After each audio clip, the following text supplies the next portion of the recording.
Hey everybody, it's Comic Crack. How the heck are you? It's the afternoon. I've still got the program going. Having a lot of fun with it. I'm starting to figure out a couple more things. I think I have sort of a setup. I've even got you on a tripod. Holy smokes, we're just growing by leaps and bounds. So this afternoon, a good old-fashioned haul video for you. Um, Picked up some Comics Journal today from Greg Harder, who is kind of infamous in town, working with Comic World, and Doug Salipa, who I've talked about before. Um, so I gave him a list a little while ago of here's the Comics Journal magazines that I have, because he said he had some buried away in some boxes and he was gradually going through those boxes. So send me a list and I will keep my eyes out and put aside ones you don't have. So I picked up 13 of those today. Got them for just under $7 a pop, which was really nice. And then just a short stack here, which I don't think I've talked about. And if I have, oh well, I guess we're going to talk about them again, but I'm pretty sure I haven't. So Mad Cat Comics at Thirsty's Flea Market. Dan always has some stuff. He recently bought a collection, and I was going through it and found some cheap books. There wasn't as much for me what I would consider for my personal reading gold. There was lots of Marvel and DC and stuff, but not titles that I was really going for. I was kind of hoping that there would be a box filled with kind of indie stuff and a bunch of oddball titles, but unfortunately that wasn't the case this time. But I still managed to score some really nice stuff, and unfortunately for some of them, not the whole run. So this is Aliens Labyrinth, and it's a 4-issue miniseries. I got 3 of the 4 issues. The thing that drew me to it is Jim Woodring's name as the writer on this miniseries. And when I posted about this on the Winnipeg Facebook Comic Addicts group, somebody had chimed in saying that this was the GOAT. Apparently, this is the greatest of all time when it comes to the Aliens miniseries. So I'm 2 issues into it. It's pretty good so far. I wouldn't say that I'm a hardcore Aliens fan. I do like the movies. I have nothing against them. They're a hell of a lot of fun. I love the design, everything about that. But I wouldn't say I'm a hardcore, like a die-hard Alien fan. But this is pretty good read so far. Like I said, just 2 issues into it. There's hints of Woodring for sure. I didn't know what to expect, honestly. I mean, it is Woodring writing kind of a property, so I'm sure that whether they were conscious or unconscious, there's some limitations put on him. Maybe not. I mean, what do I know? But it doesn't seem to be. There's hints at Woodring so far, and I mean, we'll see what happens in the last 2 issues. I have located the 4th issue.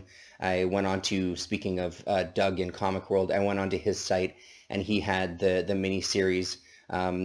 So I've put in a call to him and given him a short list, mostly of issues that I need to complete runs. He had the rest of the Kamui, for example, in like a pack. So I'm hopefully going to pick that up. Cyber 7, some Eclipse titles, the final issue of this one, which will be great. I'm looking forward to being able to finish that up. So far, so good with that one. If you watched the latest Eclipse video, which will be either just before this video gets published or just after, depending on when I upload them, we had a look at this Loco versus Pulverine, which is another Eclipse Comics title. Just a one-shot, a lot of fun art-wise.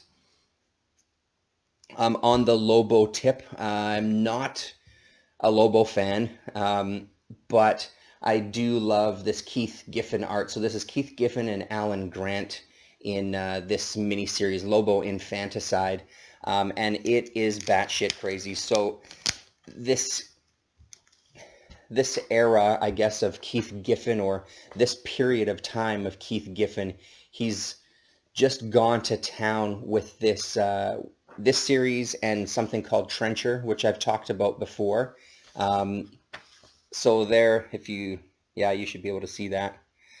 There's a kind of sample. I love this side, nope, this side here, this panel here. I love the crazy lines all over the place. Can't imagine inking and coloring this stuff. It's just crazy. The kayfabers, the comics, cartoonist kayfabe guys have talked about this era as well because they've mentioned Trencher a few times, and seeing it in their videos, as it is sometimes with these things, you get exposed to it for the first time and you end up seeing it everywhere, and that's kind of how it worked for this. I was able to find the Trencher series and the Christmas special relatively quickly here in town. Just one of those things that ends up happening. I haven't started in on this one yet. Just kind of read parts of this first issue, and it seems like it's going to be an entertaining enough read. Like I said, I wouldn't say that I'm the biggest Lobo fan, so I don't know how much I'm going to hunt down everything else, but this one should be fun. So again, this was a 4-issue miniseries that he only had 3 issues of, so hopefully I can find the 4th issue of this, and then there's issue number 4 there, or sorry, number 3 there. Another one that I bought mostly for the art, Slain the Horned God, and it's a Bisley. Again, it's just some of the stuff. I have some Slain books, not a ton of them. I don't mind them. I wouldn't say that I'm going to go out of my way to collect the rest of them. They're fun enough for sure, but how the hell can you pass this up? Let's see if, can you see that there? Yeah, there you go. Tilt it a little bit. So, I mean, there's some beautiful Bisley art there. It's just great stuff. Yeah, there's, as much as the images themselves are just brutal, there's kind of a softness to them, almost like a, I don't know, man. I don't know. They're not harsh edges. There's an overall kind of softness to the image, a painted quality, but almost like an airbrushed quality is maybe the term that I'm looking for. Either way, it's a blast. I looked through this a couple of times already, and the art is out of control. So great. Really nice find, that one.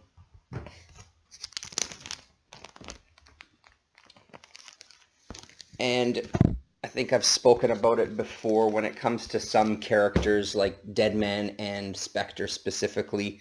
If I see them in some sort of team-up book or a one-off, I tend to pick them up if they're cheap. So this is DC Comics Presents number 24, Superman and Deadman. Not bad at all. I think it was like $1, so there you go. And another exciting find for me, this one is the whole series, I believe, because it was only 3 books. Timothy Truman with Al Catina and Sam Parsons. This is Hawk World, Book 1, Flash Zone. So that's going to be a blast. I love Timothy Truman, as you all know, and I've never seen this out in the wild, so that was a really nice score. One of those kind of prestige formats, or whatever you call them. Just have a quick look through it here. So what was it? Truman, I believe, did the scripting and pencils. So it says Timothy Truman, storyteller, Al Catina, inker, Sam Parsons, color artist, and Tim Harkins, letterer. So, and then Truman does the cover illustrations as well, too.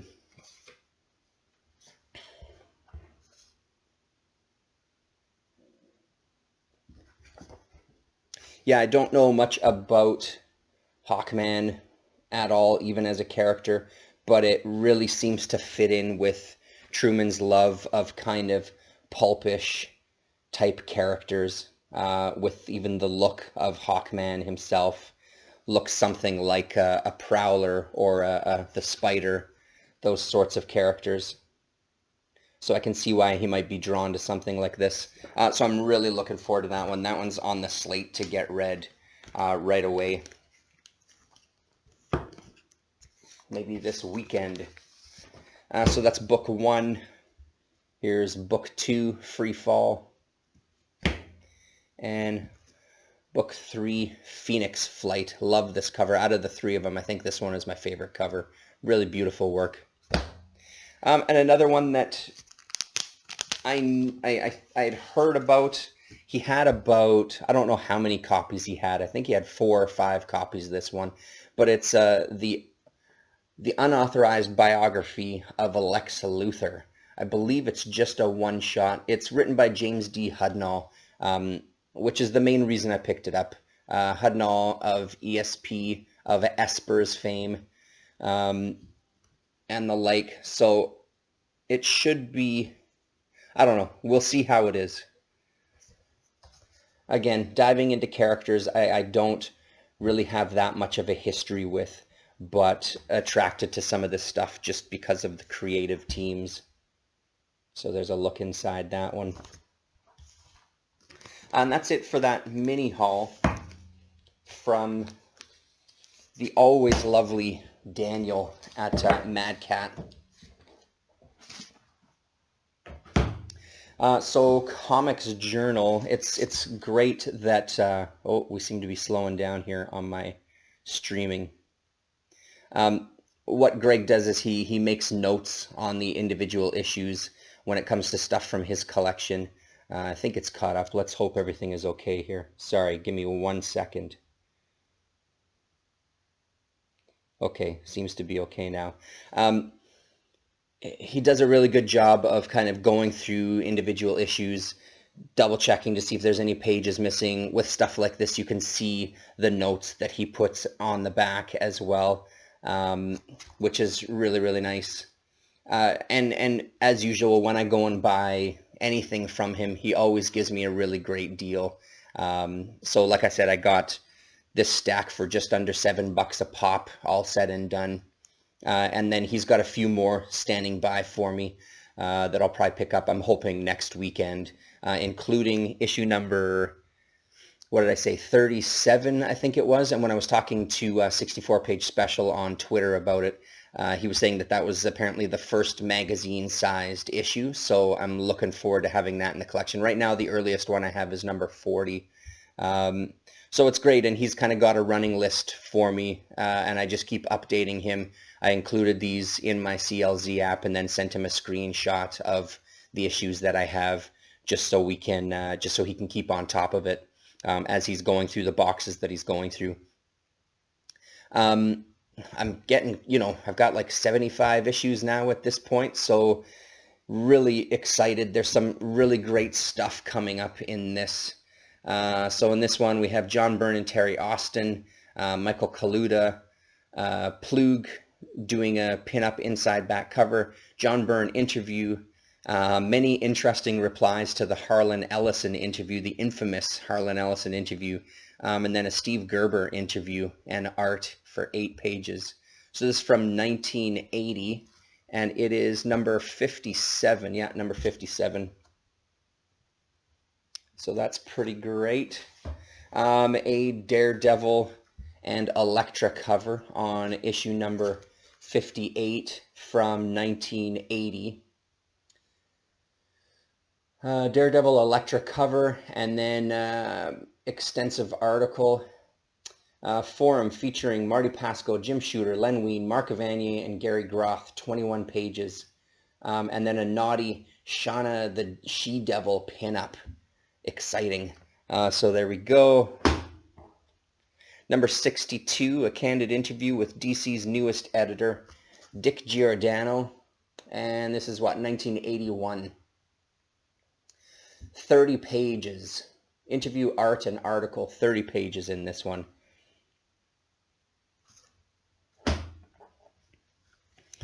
Issue number 68.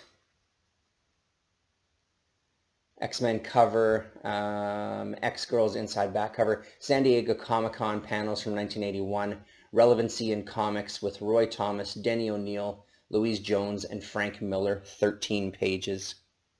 I'm really looking forward to digging into these. I already started on one of them that's coming up right away here. Issue number 71 with a fantastic Popeye and Hulk cover on there.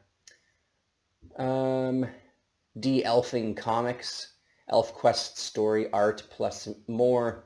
Mike Friedrich, Popeye versus Hulk cover, and then there's 4 pages of Popeye. So there's 1982, number 71. This one I started in on already because I wanted to read the Jan Sternad article. This is number 75 from September of 1982. And he talks about kind of the Marvel method. What I didn't realize was that he did some scenarios for, I think it was Spider-Man is what they were saying. So kind of, and he's so in this article, he kind of dissects the Marvel method of writing comics and how he struggled with it personally. It wasn't, he had no problems with the relationships with people in the Marvel office. It was more the technique of that type of writing that just didn't work for him. He thought that he thought that he was a natural fit for it. He was really excited to dive in, so he just kind of dissects it a little bit, which will be interesting. Like I said, I started in on it. And then there's an amazing Jack Jackson interview with Art, talking about underground comics. And then I think at this time it was Los Tianos that had just come out or was just coming out. And I love Jackson, so I'm really eager to read another article with Jackson. He's had a couple appearances in Comics Journal, so that's going to be fantastic. Issue number 80, Seduction of the Ignorant, Life and Art as Commodities. So this is from March 1983. George Perez interview, Marv Wolfman, The New Teen Titans, 14 pages. There you go, Rasa. That'll be an excellent one to keep your eyes out for if you ever decide to do some hunting for Comics Journal online. Issue number 98, Alex Toth interview, art, photos, 19 awesome pages he has on the back here from May 1985, issue number 98. Next time I'm going to put the computer down in front of the camera so I can just do that instead of always looking over. That might be a little easier to keep in mind here. Issue number 108, Quarter Maltese, a biography of Hugo Pratt and a complete story. So Milton Caniff, Terry and the Pirates cover and 40 pages. So this is number 108 from May 1986. Another one that, this one 64-page special, said it was one of his favorite interviews from the journal. So this is Mark Evanier from Crossfire and 35 pages. Art and articles, so that's going to be really exciting as well. November 1986. And another one that Mr. 64-page special said used to go for a lot of money. This one is a bit kind of water damaged to the cover and the first few pages. Nothing horrible. So Dave Stevens cover, an excellent 18 pages, interview and art.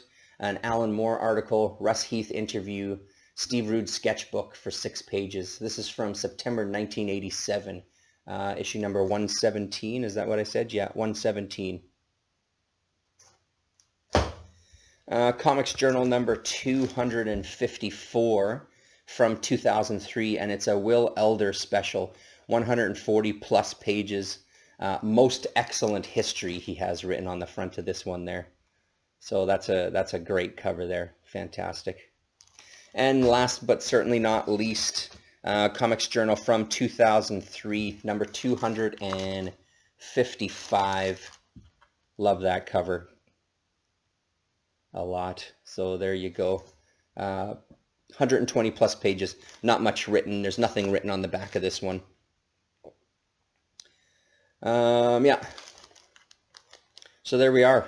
Another chunk taken out of my Comics Journal want list. Very, very excited for those. Cannot wait to dig through those, which I'm going to do right now. Thanks very much, everybody. That's about it for this.